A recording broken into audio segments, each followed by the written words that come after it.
अचानक हमें एक अजीब सा जीव दिखाई दिया। हैरानी की बात यह थी कि हमें देखकर वह जीव भी उतना ही हैरान था। धीरे धीरे वह डरावना जीव हमारी ओर बढ़ने लगा। मैंने हिम्मत जुटाई और माहौल शांत करने के लिए उसे हल्का सा अभिवादन किया, लेकिन अगले ही पल वह बिजली की रफ्तार से मेरी तरफ झपटा और मेरी गर्लफ्रेंड की गर्दन मेरी आंखों के सामने ही मरोड़ दी। उसकी ताकत देखकर मैं पूरी तरह बेबस हो गया। मैं दर्द से सिर्फ चीख सकता था, लेकिन मुझे मारने के बजाय उस राक्षस ने मेरी ओर देखा और अचानक रेगिस्तान में गायब हो गया। मुझे समझ नहीं आया कि उसने मेरी जान क्यों बख्श दी। मैंने तुरंत अपनी घायल गर्लफ्रेंड को उठाया और उसे वापस स्पेसशिप में ले आया। मैंने कप्तान से पूछा, आखिर ये सब क्या था? हमें तो सिर्फ मंगल ग्रह पर मौजूद कॉकरोच को खत्म करने के लिए भेजा गया था, किसी राक्षस से लड़ने के लिए नहीं। तभी को कैप्टन ने एक चौंकाने वाला सच बताया। जिन जीवों को हम राक्षस समझ रहे थे वे असल में विकसित हो चुके कॉकरोच थे। उनका शरीर पूरी तरह बदल चुका था, लेकिन उनकी जैविक संरचना अभी भी कॉकरोच जैसी ही थी। ये सुनकर हम सभी के होश उड़ गए। तभी कप्तान ने एक खास इंजेक्शन निकाला। उसने बताया कि इसे शरीर में इंजेक्ट करने के बाद हम में से हर एक के अंदर एक अलग सुपर पावर जाग जाएगी। यही हमारी आखिरी उम्मीद थी। लेकिन तभी एक कॉकरोच राक्षस अचानक स्पेसशिप के अंदर घुस आया। बिना समय गंवाए कप्तान ने खुद को इंजेक्शन लगा लिया। कुछ ही सेकंड में उसकी शक्ति जाग उठी। उसकी ताकत इतनी जबरदस्त थी कि वह किसी भी चीज को एक ही वार में गोली की तरह फेंक सकता था। उसने हमला करते हुए उस राक्षस को पल भर में खत्म कर दिया, लेकिन हमारी राहत ज्यादा देर नहीं टिक सकी। कुछ ही पलों में हजारों कॉकरोच राक्षसों ने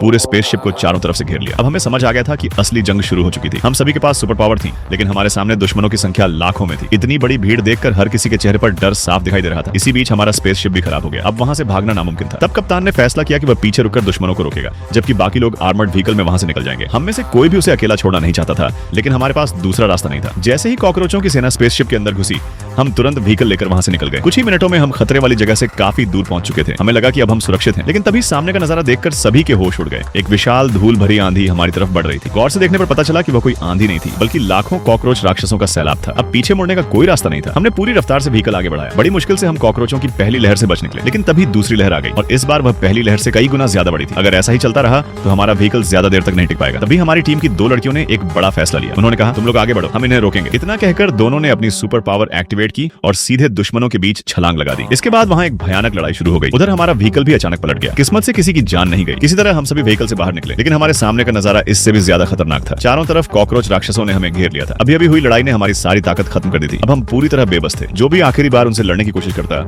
वह अगले ही पल मारा जाता और अब ऐसा लग रहा था कि हमारी मौत सामने खड़ी थी।